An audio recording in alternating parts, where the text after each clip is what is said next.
And now for something completely different. I swear, I may as well just make that the standard intro at this point. So, here we go again. Originally, I had this whole 5-page essay penned where I went through the various forms of government, autocracy, oligarchy, democracy, etc., outlining their strengths and weaknesses and designing an optimized hybrid hodgepodge of all. However, after giving myself a few days to meditate on it, I realized that I was making a 100-mile journey out of a 10-step program again. To explain what I mean by this, I want to describe to you the concept of what I like to call a dead latch problem. If you've ever looked at a door latch and wondered what this separate little side piece was for, perhaps the name might give you a clue. It's called a dead latch plunger, and yeah, its purpose is to prevent the manipulation of the latch by any means other than by turning the handle, such as with a credit card.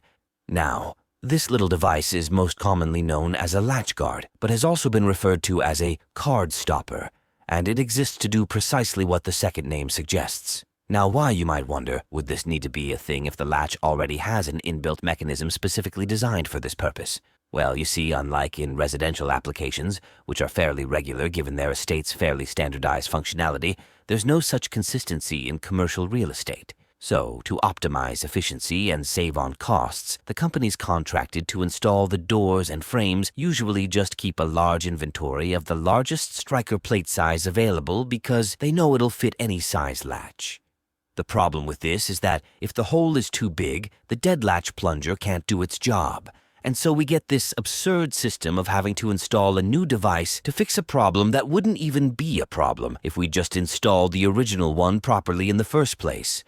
Basically, we don't need to reinvent the wheel or bolt a bunch of extraneous crap onto it post hoc. We just need to modify the systems we already have so that they work as the designers intended. And as I alluded to in my video about that is, humanity finally reaching collective puberty, thanks to our living in the 21st century, I believe we have all the tools we need to do just that. So, what exactly do I mean by work properly? Well, now, broadly speaking, there are 4 categories of ruling elites. Warriors, who defend the territory and enforce the laws. Priests, who create and enforce cultural norms. Merchants, who facilitate trade. And bureaucrats, who keep the books and make regulations. Now, we know from history that the most free and successful societies are ones where the elites are in fierce competition with one another, and the least successful are where they're united against the common man. So the solution then is simple, right? We just get the 4 groups of elites to fight amongst themselves, then they'll leave the rest of us alone.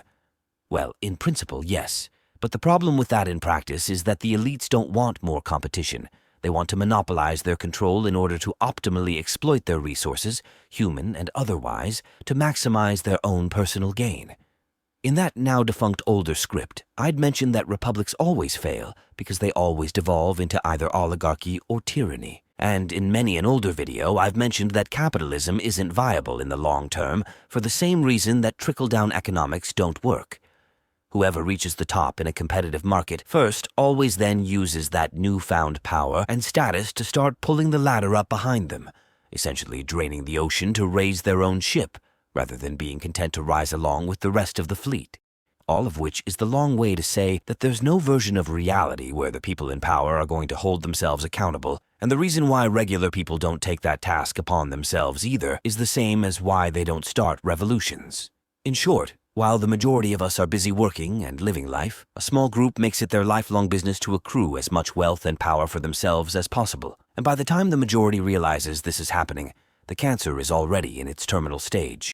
Well, that's all fine and good, Mr. Internet Man, I hear you say, but didn't you also say you thought you had solutions at the ready?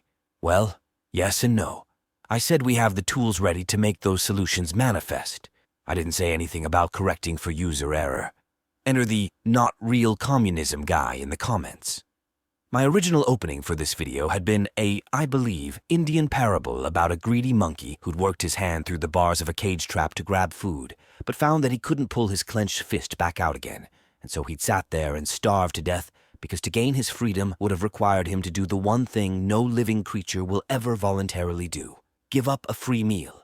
You see, throughout time, all forms of governments maintained their power by at least one of 4 vectors: a monopoly on force, having more and or bigger sticks than everyone else; a monopoly on truth, controlling who has access to what information; a monopoly on virtue, controlling what is defined as good and evil, and a monopoly on wealth, controlling who gets access to what resources. In America, the Second Amendment gets us around that first gate, and in so doing also gets us around the second and third gates by guarding our ability to speak freely amongst ourselves without interference by the ruling powers.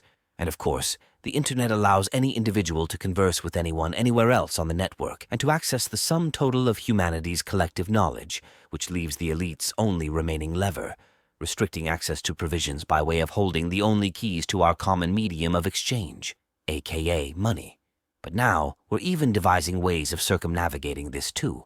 And while, yes, crypto in its current state is far too volatile and niche to be a valid form of currency, in a decade or two, perhaps the market conditions will be right. Capitalistic selection will set upon the digital ecosystem, and the central state will go the way of centralized religious institutions before them, into the refuse recycler where they can be processed into something more generally productive for the species, as opposed to the lead weight anchoring it to the floor of Plato's cave.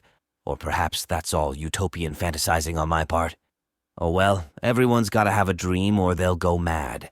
So let me know your thoughts and dreams down in the comments. And while you're there, consider also hitting that subscribe, like, or join button if you feel I deserve your support. Or you can go check out my books on Amazon. That way you'll be getting something more tangible out of the deal. But anyway, as always, until next time, stay safe, stay sane, and remember.